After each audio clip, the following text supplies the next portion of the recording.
il y a pas longtemps, il avait dépêché son ministre des Affaires étrangères à Bamako, et avec cette boutade-là, si les Ivoiriens, les militaires ivoiriens sont libérés, j'irai moi-même, c'est Doumbouya qui parle, j'irai moi-même les ramener à Abidjan. Alors, est-ce que c'est ce qu'il est venu faire?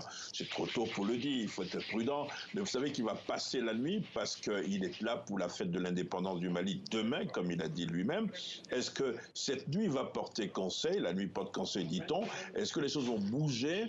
On ne sait pas, il faut attendre, mais ce qui est sûr, il est évident qu'il va parler, qu'il va aborder la question avec le colonel Goïta.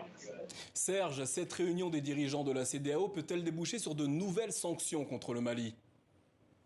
En fait, ça dépend. Il y a certains qui poussent à cela, parce que le Mali retient ceux qui ne sont pas des mercenaires, ceux qui ne sont pas considérés par des mercenaires par beaucoup de sources désormais, beaucoup de personnes. Vous avez entendu le secrétaire général des Nations Unies, le président des instances de la CEDEAO, mais certains estiment aussi, ça c'est notamment le président de la Guinée-Bissau, que la transition, qu'il y a beaucoup de couacs dans la transition malienne et qu'il faut voir s'il ne faut pas punir. En tout cas, la réunion va se tenir demain, comme vous l'avez dit, et non seulement on va parler au cours de cette réunion de l'affaire des 46 militaires ivoiriens, mais on parlera également de la transition malienne.